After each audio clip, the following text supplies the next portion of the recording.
예, 안녕하십니까. 한국원자력환경공단에서 채용 업무를 담당하고 있는 인재경영팀 장용익 차장입니다. 오늘 참석해 주신 여러분 감사드립니다. 먼저 기관 소개부터 진행하도록 하겠습니다. 간략하게 설명드리자면은 방사성 폐기물을 현재 지하에 처분하고 관리하는 업무를 하고 있습니다. 방사성 폐기물이라고 하면 여러분들이 좀 위험한 물질이다 이렇게 생각하실 수가 있는데요. 이제 방사성이란 단어와 폐기물이란 단어 때문인데 실제로는 일상생활에서 계속 발생하고 있는 폐기물입니다. 여러분들이 병원에 가서 엑스레이를 찍을 때 어떤 가운을 입는다거나 거기 일하시는 분들이 이제 뭔가 고치기 위해서 작업 도구를 이용한다거나 연구시설에서 방사성 물질을 다루시는 분들이 사용했던 이런 작업 도구, 원자력 발전소에서 역시 근로자분들이 입었던 옷이라던가 이런 작업 도구들이 폐기 시점에 왔었을 때 그것을 단순히 이제 종량제 봉투에 담아서 버린다거나 소각할 수가 없습니다.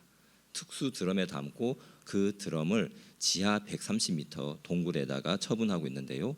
그 처분장이 경북 경주에 있습니다. 방패장이라고 하는 시설인데요. 그 방패장이라는 시설과 이제 공단의 본사가 모두 경북 경주에 위치해 있고 현재는 이런 동굴 처분 방식뿐만 아니라 다른 유럽이라든가 미국에서 하고 있는 천층 처분 방식, 즉 얇게 땅을 파서 거기에다가 이제 공학적 방벽을 설치를 하고 단순 매립하는 형태의 그런 공사도 진행을 하고 있습니다. 현재 정원은 이제 일반직 정원이 316명, 그리고 2018년부터 이제 그 비정규직의 정규직 전환 이후로 단순 노무에 종사하시는 분들, 이제 공무직원분들이라고 합니다. 공무직원분들의 정원이 96명입니다. 공단은 이런 공무직원들을 채용할 때 자회사를 설립한 것이 아니라 직고용 형태, 즉 일반 직원과 공무직원 모두 공단 소속의 직원으로 해서 채용을 했습니다. 일단 그 절차, 저희가 하는 사업의 절차에 대해서 간략하게만 설명드리겠습니다. 이걸 설명드리면서 저희가 어떤 채용 직무가 있는지 동시에 설명드리도록 하겠습니다. 현재 방패물 발생으로 해가지고 이제 사진에는 발전소 사진만 있는데요. 아무래도 발전소에서 나오는 폐기물이 많다 보니까는 주로 여기에서 방패물 발생이 많고, 이외에도 앞서 말씀드린 병원이라든가 연구시설에서도 꾸준히 발생을 하고 있습니다. 예비검사와 육해상 운반 관련해서는 예비검사는 발생지에서 이제 공단 직원이 이제 협력사와 같이 대동을 해서 발생하는 단계에서부터 검사를 진행하게 되고, 운반을 할 때는 특이하게 육로로 운반하지 않습니다. 방사성 폐기물은 저희가 가지고 있는 특수 선박인 청정 누리에다가 담아서 해상으로만 운송을 하고 있고요. 해상으로 운송한 폐기물이 공단에 도착하게 되면은 인수 검사를 진행하게 됩니다. 간략하게 말씀드리면은 특수 엑스레이 시설과 이제 핵종 분석 시설을 이용해 가지고 공단이 인수하기에 적합한 방패물인가에 대해서 다시 한번 검사를 하게 되고, 그리고 최종 처분하기 전 이제 동굴에 완전히 들어가기 전에 마지막 단계인 처분 검사를 시행하게 됩니다. 이렇게 검사 과정에서 저희가 필요로 하는 직무는 쉽게 전공과 매칭해서 말씀드리자면은 원자력 전공자, 화학 전공자, 그리고 사진에서 보시다시피 크레인과 같은 이런 시설들이 있어서 기계, 그리고 당연히 전기 관련 전공자들을 필요로 하고 있습니다. 현재 보시는 사진은 앞서 말씀드린 그 동굴을 바로 위에서 찍었을 때의 사진입니다. 이렇게 지하 130m까지 내려가 있는 동굴의 최종 수직 높이는 약 50m 정도 높이입니다. 그러니까는 130m, 그리고 동굴 높이 50m, 그리고 동굴 꼭대기는 해수면 기준으로 그러니까는 80m 지하로 이렇게 만들어져 있고요. 이렇게 커다란 그 원형 형태의 사일로라고 하는데요. 이렇게 차곡차곡 처분을 하고 있습니다. 그리고 현재 보시면은 1번이 동굴 처분 시설이라고 해서 사진을 보시는 시설이고, 2번 표층 처분 시설이라고 해서 앞서 말씀드렸듯이 이렇게 동굴을 깊이 파 내려가는 방식이 아니라 얇게 땅을 파고 이제 콘크리트로 방벽을 설치를 하고 폐기물을 매립하고 있는 방식으로 보다 간단한 방식으로 해서 처분을 하고 있습니다. 그렇기 때문에 표층 처분 시설도 꾸준히 2차, 3차로 계속 짓고 있는 과정이라서 당연히 건축, 토목, 직군도 꾸준히 뽑고 있습니다. 그리고 단순 매립에서 끝나는 것이 아니라 매립 이후에도 방사성 폐기물이다 보니까는 주변에 방사성 물질이 나오는 것이 아닌가 꾸준히 모니터링을 하고 있습니다.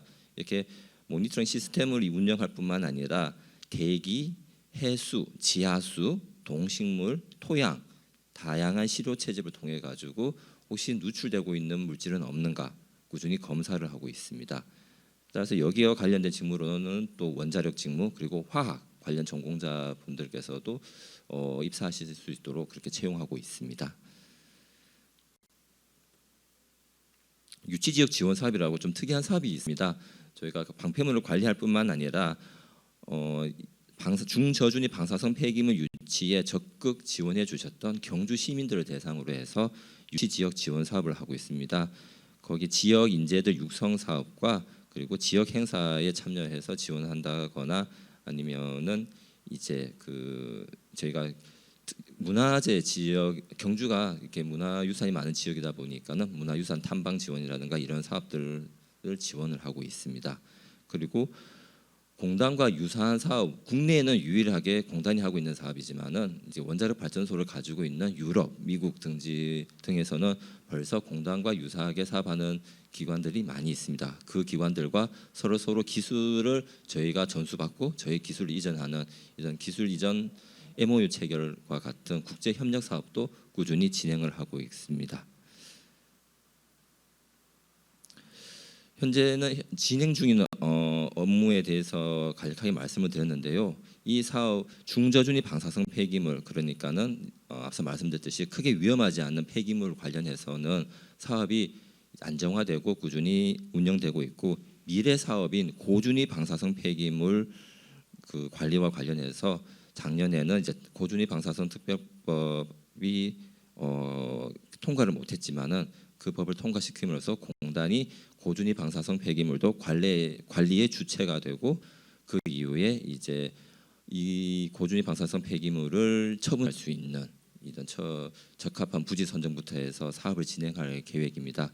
그러다 보면은 현재 정원보다 훨씬 많은 인력을 필요로 하게 될 겁니다. 부지 선정 절차부터 해서 상당히 까다로운 절차이기 때문에 그래서 미래 사업으로 해서 계속 추진 중인 사업이고요. 현재까지는 아무튼 이제 316명의 일반직 정원 기준으로 해가지고 채용을 진행을 하고 있습니다. 채용 단계에 대해서 말씀드리겠습니다. 채용 단계는 간략하게 설명드리면은 서류 전형, 필기 전형, 면접 전형입니다. 공단은 특이하게 서류 전형에서 유일하게 평가하는 항목은 자기소개서밖에 없습니다. 다른 기관들이 하고 있는 어학 가점이라든가 필수 자격증 그리고 관련 전공, 학위 관련해서는 전혀 제한을 두고 있지 않습니다. 그러면 잠깐 의아하실 겁니다. 직무로는 이렇게 건축, 토목, 기계, 전기, 저희와 같은 경영 이렇게 많은 직무를 뽑고 있는데 어떻게 전공을 보지 않는가 생각하실 수가 있는데 어쨌든 서류 전형 단계에서는 자기소개서만 평가를 하고 나중에 말씀드릴 필기 전형에서 이제 전공 시험격인 직무지식 시험이 있습니다. 그래서 서류 전형까지는 이렇게 무난하게 통과하실 거지만은 2단계 필기 시험에서 이제 관련 전공 지식이 없으시면은 직무지식 시험 통과가 좀 어려우실 수가 있습니다. 일단 서류 전형에서 평가하게 되는 자기소개서에 대해서 말씀드리면은 당연히 공공기관이다 보니까는 이제 블라인드 채용을 진행하게 됩니다. 최종 면접 단계에 가서야 이제 응시자가 남자인가 여자인가만 알 수가 있습니다. 그 이전에는 어떠한 정보도 공개되지가 않습니다. 그래서 자기소개서 작성 시점부터 해서 이름, 성별, 나이, 가족관계, 출신 지역이라고 하면은 본인이 태어나고 활동한 무대뿐만 아니라 이제 학교의 소재지 그리고 일례로 그 근무 경력을 쌓으셨던 근무지의 위치 이런 모든 걸 포함해서 저희가 출신 지역으로 하고 있기 때문에 이런 지역 정보들이 노출되지 않도록 잘 작성해 주시면 되겠습니다. 항지 저희가 이제 서류 평가를 하게 되면서 조금 많은 분들이 좀 실수했던 부분이 있는데, 그 남성분들 같은 경우에 군 경력 관련해 가지고 쓰시는 분들이 많습니다. 그러면은 장교 출신 같은 경우에는 남성분, 여성분 모두 이제 장교 출신이 많다 보니까는 남녀 구별이 쉽지 않지만은 그냥 사병의 경험을 쓰게 되면은 바로 남자임이 유추되기 때문에 블라인드 위반 요소가 됩니다. 그렇다고 블라인드 위반 요소가 한 가지 나온다고 해서 서류에서 바로 탈락하시는 것은 아니고요. 저희가 자기소개서 항목이 총 4가지 항목이 있습니다. 각각의 항목에서 이제 블라인드 위반 요소가 나오게 되면은 그 25점씩 해서 곱하기 4 100점인데, 그 항목에서 25점이 날아가게 해서 이제 75점을 받거나 이제 2가지가 나오면 50점을 받거나 이런 식으로 평가하게 됩니다. 저희가 서류 전형에서 최종 채용 인원의 이제 60배수를 뽑게 되는데요. 이게 평가가 간단하다 보니까는 동점자가 상당히 많이 나옵니다. 예를 들어서 2명 채용하게 되면은 120명을 이제 서류 전형에서 통과시켜야 되는데, 동점자가 이제 평가가 워낙 단순하다 보니까 동점자가 많아 200명까지 나오게 되면은 그 인원 그대로 다 필기 시험을 보도록 합격을 시키게 됩니다. 다음 필기 전형입니다. 필기 전형은 3가지 시험으로 이루어집니다. 인성 조직 적합도 검사, NCS 기반인 직업 기초 능력 검사, 그리고 앞서 말씀드린 전공 시험격인 직무 지식 시험 3가지를 치게 되는데요. 공단의 인성 검사는 특이하게 2가지를 평가하게 됩니다. 답변의 일관성과 인상 관리 2가지를 모두 평가하게 되는데, 팁을 드리자면은 짧은 시간 내에 많은 문제를 풀어야 되기 때문에 이제 솔직하게, 그리고 본인을 속이지 않도록 최대한 생각을 많이 하지 않고 시험을 보시는 게 중요합니다. 생각을 많이 하시게 되면은 예를 같은 이제 질문 방식을 조금씩 다르게 해서 계속 비슷한 유형의 문제들이 나오게 되는데, 생각이 많아지시면은 앞서 했던 답변과 후반에 했던 답변이 달라지게 됩니다. 그러면은 답변의 일관성 차원에서 탈락을 하시게 되고요. 인상 관리는 예를 들자면은 뭐 길거리에 돈이 떨어져 있었는데 죽고 싶은 생각이 든 적이 있다. 그러면은 한 번 있으시면은 난 그랬지 하고 그냥 있다고 하시면 됩니다. 괜히 답변에서 아니야, 나는 도덕적인 사람을 보여야 돼, 난 그런 생각 가진 적 없어, 이렇게 하거나, 아니면 값비싼 물건을 보고 저게 갖고 싶은 생각이 든 적이 있다 그러면 난 그런 생각 한 번도 든 적이 없는 걸로 답변해야지, 이런 식으로 해서 계속 뭔가 모르는 사람이 일반적으로 가질 만한 그런 생각에 대해서도 인상 관리 측면에서 계속 이제 속이게 되게 되면은 그 부분에 있어서도 이제 탈락하게 되십니다. 이렇게 해서 인성 검사의 점수는 합산되는 것이 아니라 적합 부적합으로만 평가를 하게 되고, 부적합 시 바로 이제 필기 시험에서 탈락하게 됩니다. 그리고 직무 중심의 NCS 이제 직무 중심 직업 기초 능력 검사는 총 10가지 항목에서 이제 채용 직무별로 5개의 직무를 선정하게 되고, 거기에 각 항목마다 10개의 문제로 해서 이제 50문제를 출제하게 됩니다.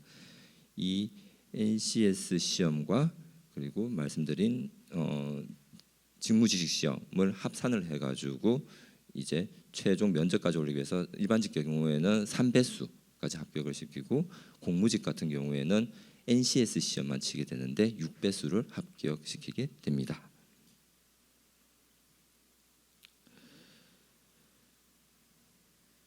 네. 필기 전형 과목에 대해서 좀 더 구체적으로 말씀을 드리게 되면은, 올해 채용 인원 중에는 이제 경력직과 연구직은 사실 없습니다. 신입 일반직만 있게 되고요. 그렇다 보니까는 앞서 말씀드린 3가지 시험을 치게 되고, 만약 그 연구직과 그 경력직을 뽑게 될 경우에는 직무 지식 시험이 아니라 제가 논술 평가를 하게 됩니다. 오늘 올해 해당 사항이 아니어서 이 부분은 넘어가도록 하겠습니다. 다음 면접 전형입니다. 일반직 같은 경우 면접은 개별 경험 면접과 집단 토론 면접을 시행하게 됩니다. 개별 경험 면접은 1단계에 제출하셨던 자기소개서 기반으로 해서 평가위원 3분이 질문을 하게 됩니다. 온전히 과거 경험에만 초점을 맞춰서 질문을 하게 되고요. 향후 이제 합격하게 되면은 뭐 3년, 5년, 10년 단위의 자기 경력 개발을 어떻게 하시겠습니까? 이런 위주의 미래형 질문은 하지 않습니다. 자기소개서 기반이기 때문에 자기소개서 작성 내용 중에는 학과 대학교 시절에 동아리가 됐든 어떤 프로젝트 이행이 되었든 인턴 경험이 되었든 그 경험과 관련해서 있었던 성과 관련해서 질문이 주로 나가게 되는데요. 이 질문이 상당히 좀 정형화되었다고 볼 수 있습니다. 아무래도 경력직 같은 경우에야 당연히 경력 중심으로 질문을 많이 하겠지만은 일반직 같은 경우에서는 자소서 내용에서의 성과 기반이다 보니까는 그 성과 달성하기 위해서 했던 역할이 어떻게 되시는지, 그리고 그 과정에서 애로사항이나 고충사항이 없었는지, 있었다면 이것을 어떻게 해결하셨는지, 주변 동료와의 협업을 필요로 했었는지, 협업하는 과정에서 어떤 갈등이 발생했는지, 발생했다면 이것을 어떻게 해결하셨는지, 이런 질문을 많이 하게 되는데요. 여기에 대해서 사전에 자기가 쓴 자기소개서를 기반으로 해서 많이 준비를 하셔야 됩니다. 제가 현재는 이제 채용 직무를 바로 담당하고 있기 때문에 그 면접장에 간사로는 들어가지는 못하지만은 이전에 다른 업무를 하면서 간사로 자주 들어갔었는데, 확실히 이 질문에 대해서 사전 준비하시는 분과 준비하지 못하고 현장에서 어떻게든 답변하려는 노력은 보이시긴 하지만은 준비되지 않으신 분들이 이제 억지로 그 현장에서 만들어내서 질문한다거나 했었을 때 그 차이는 명백하게 보이게 됩니다. 그래서 제가 말씀드린 이런 유형의 문제는 사실 일반적으로도 많이 알고 계시는 유형의 문제들일 겁니다. 그래서 미리 준비하신다고 하면은 답변하시는데 크게 어렵지 않으실 겁니다. 그리고 집단 면접인 토론 면접은 그 해당 직무에 이제 면접 참가자들이 한 조가 돼서 저희가 이제 전달해야 되는 과제에 대해서 찬반 토론이 아니라 그 과제의 해결안을 만들어가는 모습에 대해서 평가위원들이 전혀 질문하지 않고 관찰하는 방식으로만 해서 평가하게 됩니다. 그렇다 보니까 좀 특이한 점은 이 토론 면접의 평가위원 중에 한 분은 인성검사를 담당하시는 평가위원이십니다. 그분의 역할은 질문에 있어서 답변에 있어서의 기술적인 지식이라든가 이런 것을 평가하는 것이 아니라 예로 이렇게 경청하는 태도, 그리고 상대방에 대해서 반론을 제기할 때도 그 반론을 제기하는 방법이라든가 이런 모든 면에 있어서의 이런 태도에 대해서 평가하시는 분이 계신데요. 그렇게 해서 기술적인 요소와 좀 태도에 대해서도 이렇게 평가를 하게 됩니다.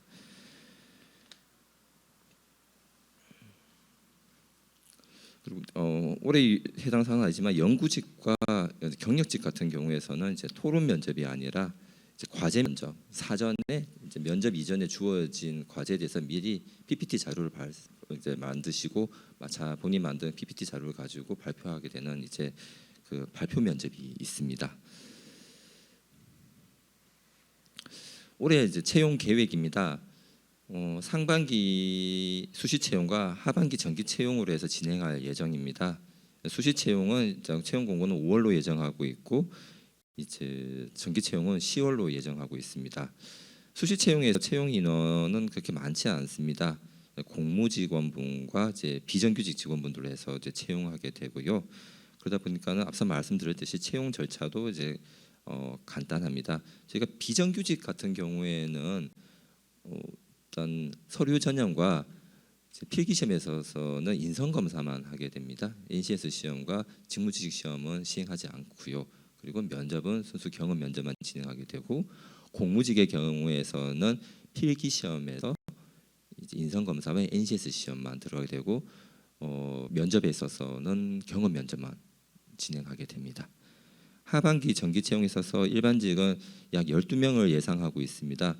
3월에 있을 이제 수시 정원 증원 요청에 있어서 정부와 협의 결과에 따라서 또 달라질 수도 있는데 현재 계획은 12명 정도로 계획하고 있고, 이 중에 고졸 전형으로 해서 1명이 포함되어 있습니다. 그리고 공무직 3명, 그리고 휴직 대체 근로자에서는 약간 유동성이 있습니다. 그리고 체험형 청년 인턴 같은 경우에는 18명 정도로 생각을 하고 있습니다.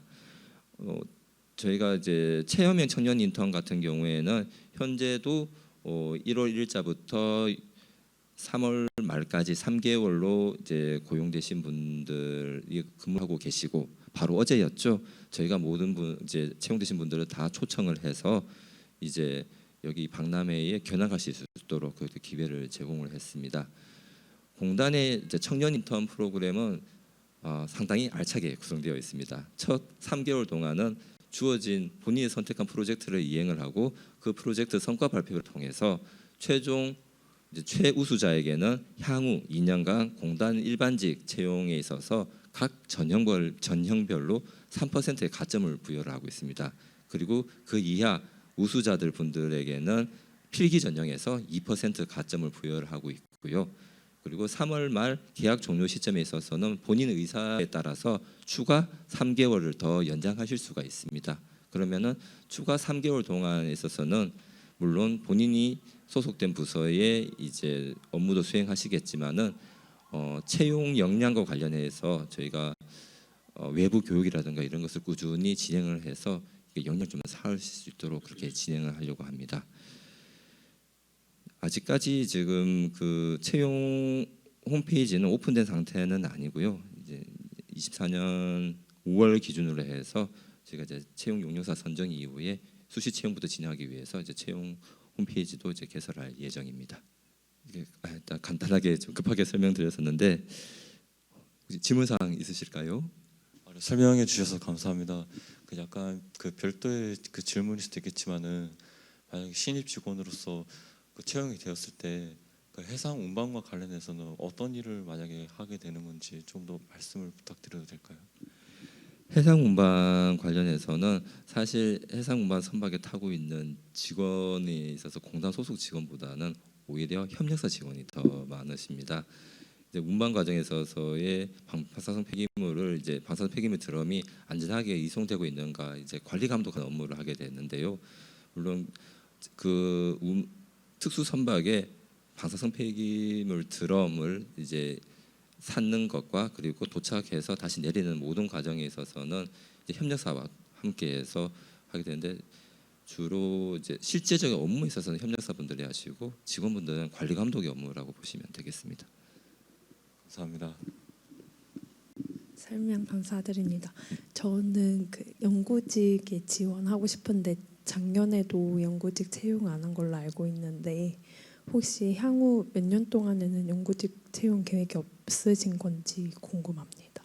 예, 지금 작년 23년도에 연구직 채용은 없었고요. 올해도 이제 연구직 채용 계획은 사실 없습니다.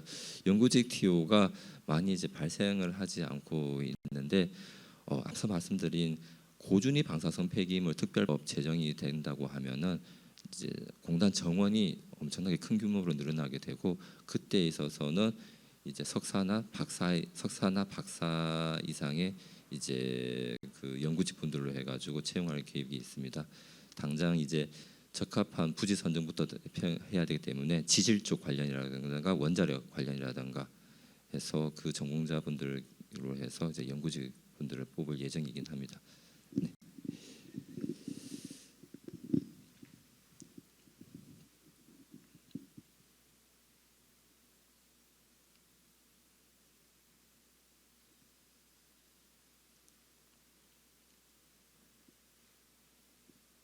각 채용 단계별로 해서 좀 빨리 설명하다 보니까 이제 디테일한 면을 좀 놓친 것 같습니다. 필기 시험 관련해서 필기 시험 장소 같은 경우는 저희가 이제 경북 경주에 위치하고 있기 때문에 어떻게 보면은 서울 수도권에 계신 분들, 경기도에 계신 분들이나 그 시험 보러 오기가 좀 어려우실 겁니다. 그래서 항상 필기 시험은 서울에서 한 곳과 경주 또는 경주가 아니면 대구에서 해서 그래서 두 곳에서 이제 필기 시험을 보고 있습니다. 최대한 이제 다른 기관과 날짜가 겹치지 않도록 노력은 하고 있는데 하반기에 정기 채용이 있다 보니까는 모든 대부분의 기관들이 하반기 정기 채용이 많다 보니 좀 날짜가 겹치는 경우가 발생을 하고 있습니다. 하지만 그런 걸 좀 피해 가지고 좀 일정을 잡아서 진행하도록 하겠습니다.